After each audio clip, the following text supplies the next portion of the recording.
Oui, on commence cette année 2025 avec une marque que j'ai pas encore testée, Team Coralie. Team Coralie, du coup, j'ai regardé un petit peu par curiosité, c'est une entreprise belge. Donc ça change un peu de tout ce qui est américain, asiatique, etc.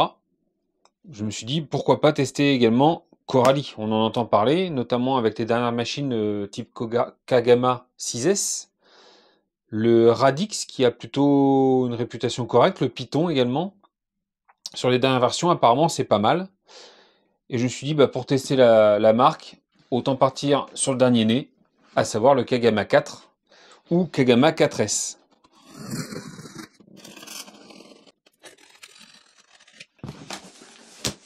Le Kagama 4, acheté chez Obiku.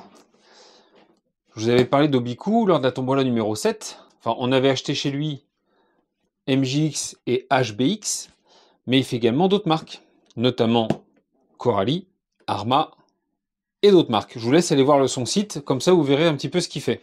Et quand on cherche un petit peu, celle-ci, c'est chez lui qui a été la moins chère. C'est pas plus compliqué que ça. Là, lors de l'achat, il était à 450 €, prix public.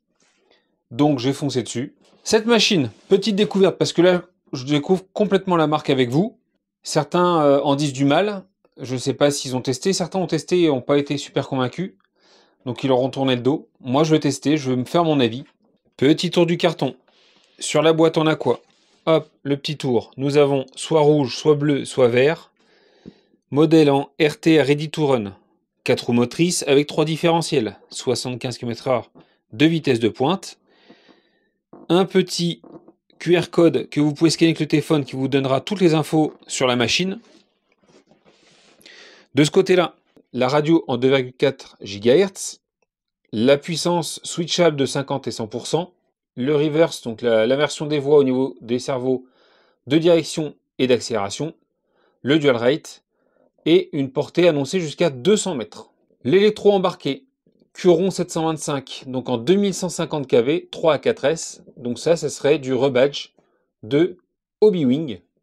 Et apparemment, c'est de très bonne facture, de ce que tout le monde en dit. Avec un variateur Torox 135, donc brushless évidemment, waterproof, 120 ampères, 2 à 4S, et un cerveau de 25 kg. Donc ça, c'est quand même pas mal, 25 kg, c'est le minimum, je trouve. Et les pignons en métal, ça c'est intéressant. Coralie, ça a été créé en 1986, donc ils font le petit rappel sur leur boîte. Enfin, sur le dessus, on peut voir les cales de train aluminium de 4 mm, avec des protections composites devant, les amortisseurs, donc gros volume, big bore, en composite, par contre les corps sont en composite, on va voir si les bouchons le sont. Cardan CVD à l'avant et dogbone à l'arrière. Les triangles oversize, ok, donc ils ont été agrossis, en composite également. Les bumpers et skid plate intégrés avec une wheelie bar, donc une roue à l'arrière, on le verra à l'ouverture. Tout est sur roulement, il y a 20 roulements, c'est précisé. Des différentiels, donc on va dire de type assez classique au final sur des machines à partir de 1/10, 1/8. Là c'est une 1/10. C'est-à-dire qu'on aura 4 petits satellites intérieurs et 2 planétaires, un au-dessus et un en dessous.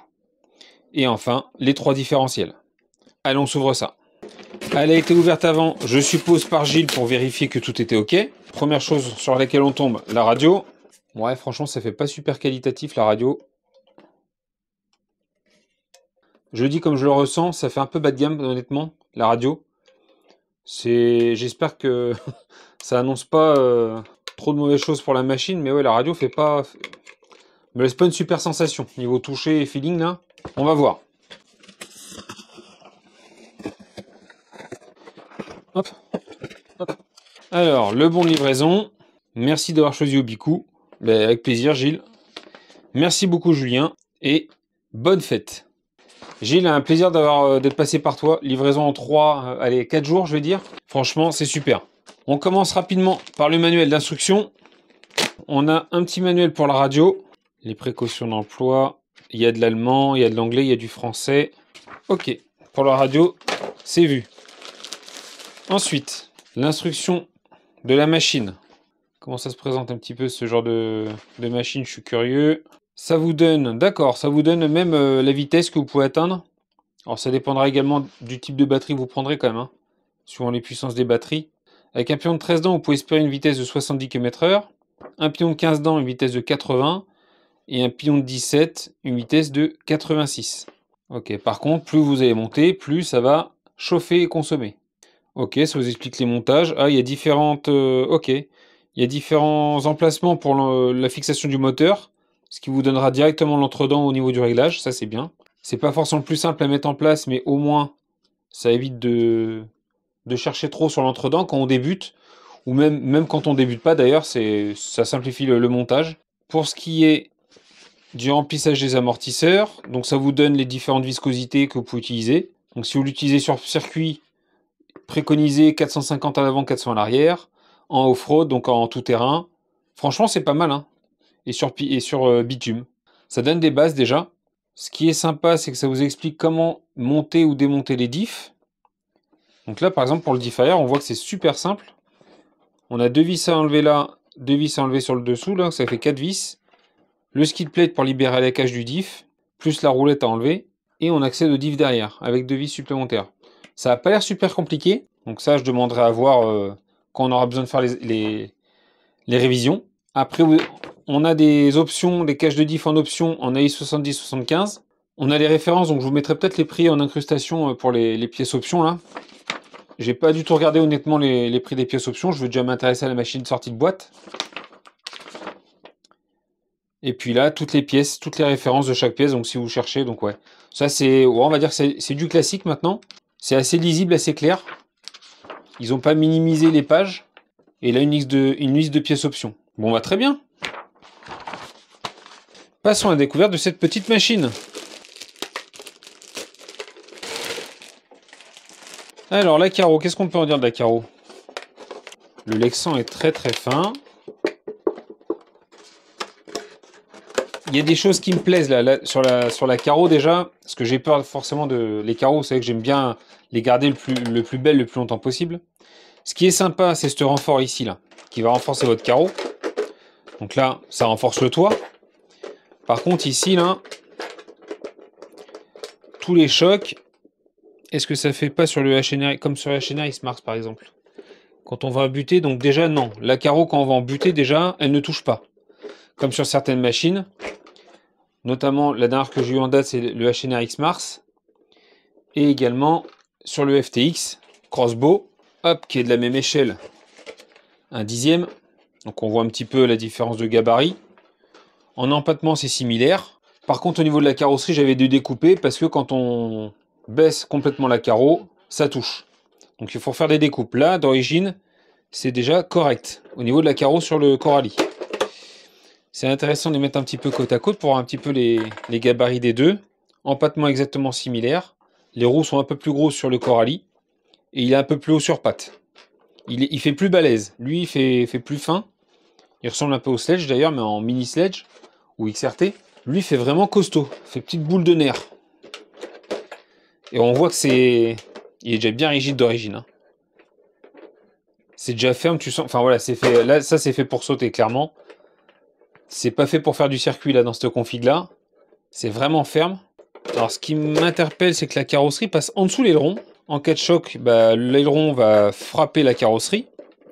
Donc, je suppose qu'à force, là, ça va travailler. Sur un gros choc sur le côté, ouais. On verra. On va laisser comme ça. On va voir ce que ça dit au test.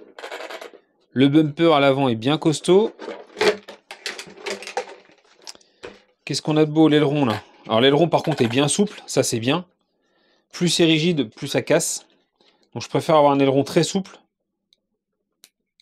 Avec, entre les deux, là, une petite entretoise en plastique. Ça, c'est pas souvent, c'est pas tout le temps qu'on voit ça. Une petite entretoise qui renforce les deux. Ça évite que quand ça travaille, ça déchire au niveau de la rondelle de la vis, là. Comme sur un buggy, par exemple. Bah, ça évite que ça force sur l'aileron. Là, au moins, ça fait plus de surface de contact. Donc, ça, c'est pas mal à mettre en place. Là, les plots de carrosserie, donc ça, ils ont mis des bagues en plastique pour permettre le travail. Donc ça, oui, c'est pas mal aussi. Ça fait une plus grande surface de contact sur la carrosserie, plutôt que des cerclages qu'on a en général sur les plots. Ce gros renfort là, ça c'est pas mal, hein. Ça me plaît bien. Pour amortir absorber les chocs. On voit qu'on a un gros renfort là, central, qui traverse tout le châssis, qui va d'avant en arrière, qui est fixé également au milieu, sur la cage du diff central, plus des renforts de tourelle qui vont jusqu'au centre, en bas, sur le châssis. Donc, enfin là, à première vue, ça m'a l'air vraiment costaud. On a un petit emplacement pour le SkyRC GSM 020. Donc là, en fait, ça c'est prévu pour ce GPS là. Alors moi, forcément, j'ai bien ce que je le fasse parce qu'en général, bah, t'as rien pour le mettre en place. Mais là, limite, il suffit juste de mettre un petit riselant ou un petit scratch là ici, et puis bah, ton GPS il est calé. Bon, avoir mis un truc en place, c'est sympa, mais c'est très loin d'être indispensable pour 99% des gens qui font de la RC. À la limite, si on pouvait le récupérer pour le mettre sur d'autres machines, c'est ça qui m'intéresserait le plus, moi. Il y a juste 2 vis à enlever là. Donc ce module, à la limite, tu le récupères et puis tu peux le mettre sur d'autres machines, pourquoi pas. Ensuite, niveau tourelle, ouais, tout est en plastique là. Donc là, ben ouais, ça va travailler le plastique. Ça va travailler. Est-ce que ça va se déformer et casser? Parce que mettre du plastique, c'est bien. Ça absorbe les chocs. Le métal, ça va être très rigide, mais il y a un moment donné, ça va tordre.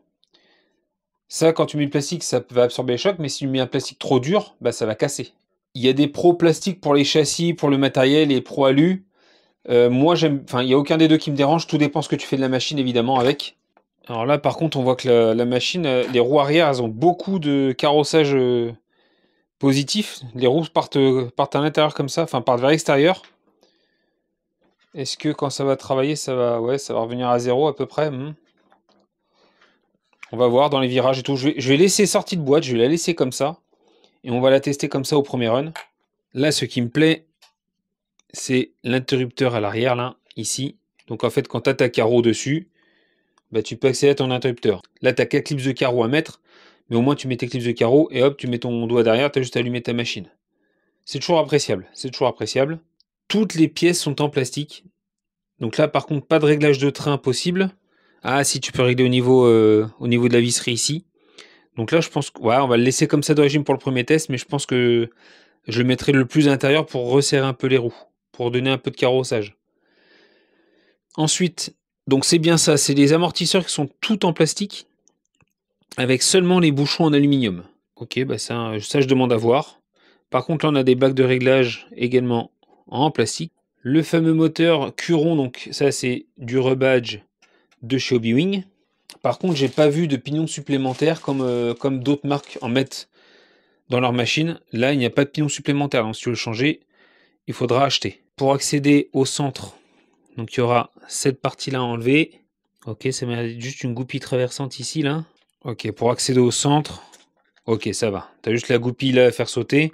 Et puis pour le changement de pignon, ouais, tes deux vis là.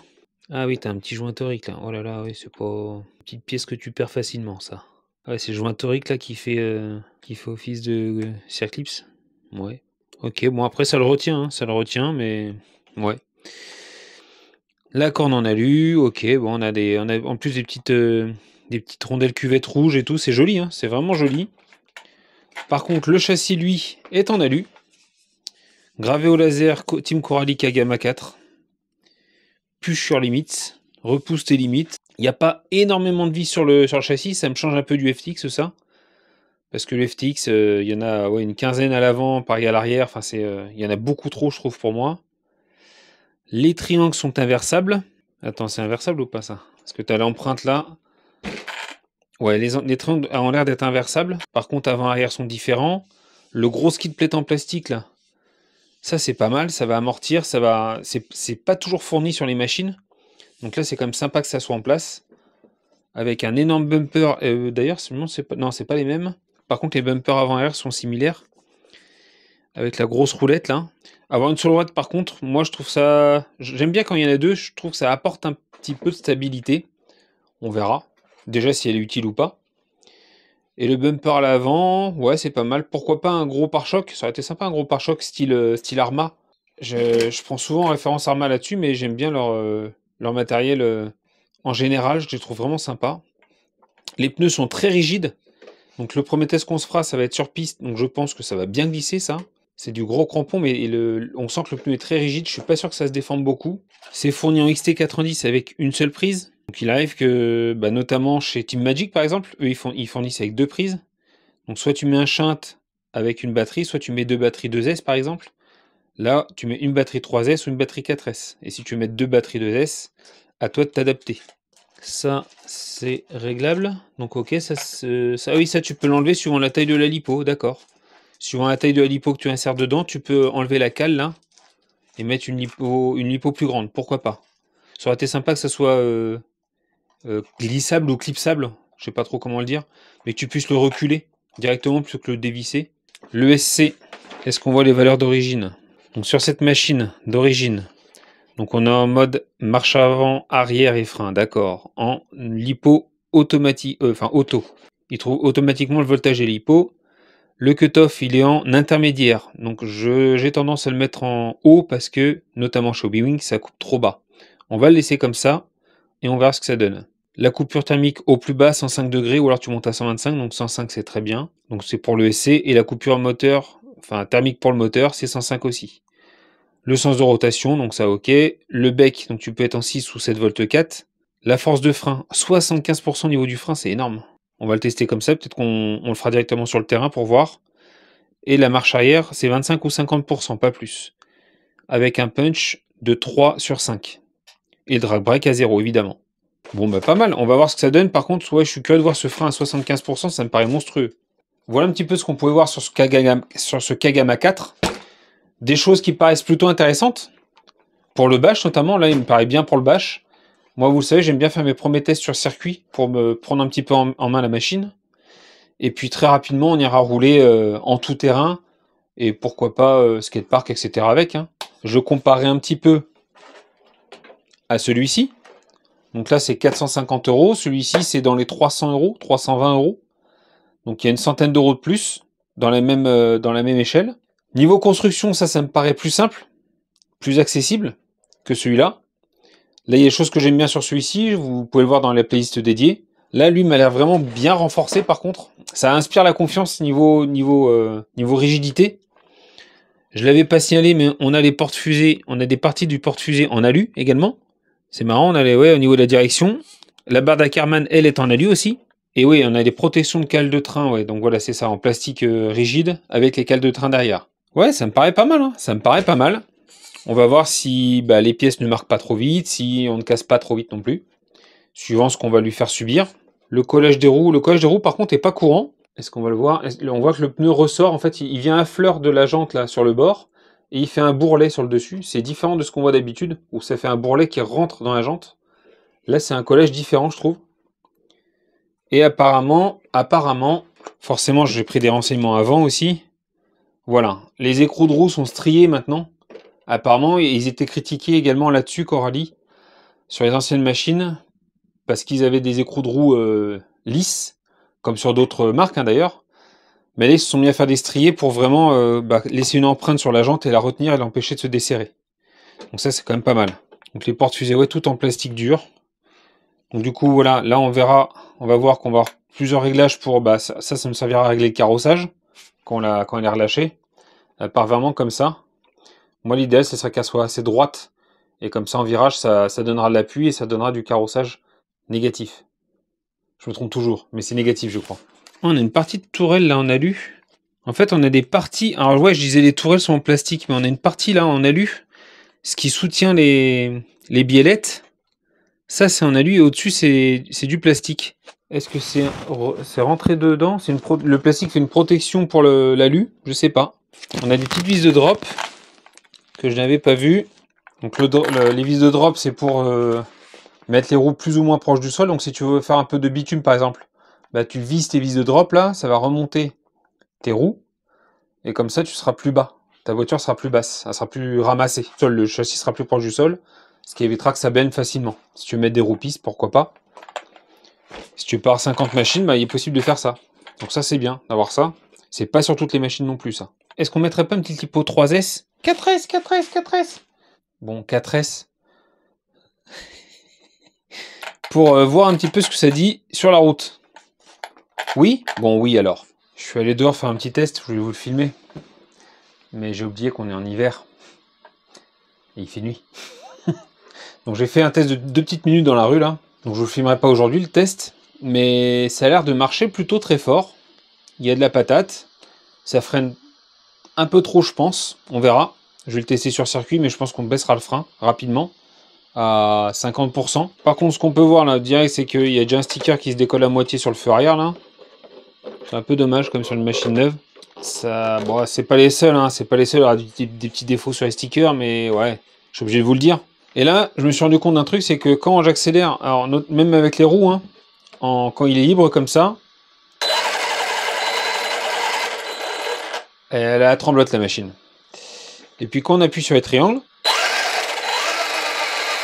donc quand il sera en appui avec un peu de poids, ça ne le fait plus. Donc pourquoi? Eh ben je pense que c'est les cardans qui sont... Les cardans Dogbone à l'arrière là, du coup avec le jeu qu'ils prennent, ils sont pas exactement alignés avec les noix de cardan. Et du coup, bah, ça fait un décalage et ça fait trembler la machine. Donc attention à ne pas trop mettre, à ne pas trop retirer de drop pour pas repousser trop les amortisseurs vers le bas. Parce que vous risquez d'avoir ce phénomène en roulant si vous insistez trop. J'espère que je me suis fait comprendre là-dessus. Voilà, votre machine, vaut mieux qu'elle soit un petit peu écrasée comme ça quand vous roulez, plutôt que trop haute. Si vous cherchez vraiment à la rehausser vraiment au max, en vous disant que ça va mieux amortir les chocs, etc. Sur ce modèle-là, bah, ça risque de faire ça. Hein. On le voit, hein, ça tremble, ça c'est pas bon du tout pour les cardans. Et même pour le diff, je pense, ça le fait trembler, c'est pas bon du tout. Et par contre, là, quand elle est au sol, appuyée, là, il n'y a plus de problème. Parce qu'en l'air, quand on va accélérer en l'air, bah, les roues elles vont tourner. Donc, première chose, je pense qu'il faudra resserrer un peu les vis de drop pour les faire remonter légèrement, les roues arrière. Très légèrement. Ça évitera d'avoir ce phénomène de vibration, de tremblement. Là. Ensuite, petit retour sur la carreau. J'aurais apprécié prendre un peu exemple pour ça sur FTX. Hein. Ils ont des petits caches en plastique autour des plots de carrosserie, ce qui évite de rayer la carrosserie. Parce que là, bah, elle a dû être montée une ou deux fois avant que moi je la reçoive pour être vérifiée, etc. Et il y a déjà des petites traces sur la carrosserie. C'est quand même dommage que du coup ça va s'abîmer très vite. Ça le fait sur toutes les carreaux, hein, mais voilà, c'est des petites choses qui pourraient être sympas en plus. Les stickers tiennent pas super bien, je pense pas qu'on va les garder très longtemps. Par contre, l'emplacement, les petits imprimés 3D pour l'interrupteur, pour le GPS et tout, ouais, c'est bien pensé. Il y a des bons petits points sur cette machine. Je suis curieux de la tester. En photo, je la trouvais pas vraiment jolie.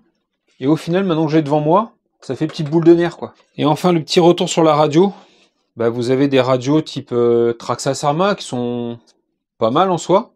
Je préfère même un peu les Arma ou Traxxas, plus simple d'utilisation pour les réglages, etc. Et puis vous avez les MJX tout en bas. MJX, WL Toys. Et puis ben juste au-dessus de ça, de WL Toys, en gros, ben pour moi vous avez ça. On n'achète pas une machine pour la radio, mais ça rend l'expérience quand même beaucoup plus agréable quand tu as une radio digne de ce nom. Voilà, quand tu as une petite radio Arma comme ça là. Alors c'est gros, hein, ça prend de la place. Ça, l'intérêt, c'est que ça prend pas trop de place. Mais ouais, niveau prise en main et réglage, etc., ça fait vraiment petit budget, quoi. C'est dommage, c'est dommage. Après, ce n'est qu'un avis. Par contre, je vois que le rouge, la lumière a des reflets un peu violacés, là. C'est sympa, j'avais pas vu. C'est des reflets violacés pailletés. Ah, j'aime bien, j'aime bien. Pour le comparer un petit peu à un 1/8e, la différence de gabarit au niveau de l'anthrax, enfin, au niveau de l'empattement, il n'est pas énorme. Je dirais même que ça se joue au centimètre. Hein. Niveau empattement, alors les roues évidemment sont beaucoup plus grosses sur le Notorious. Il est beaucoup plus balèze, mais niveau empattement, il n'est pas ridicule, le petit Kagama.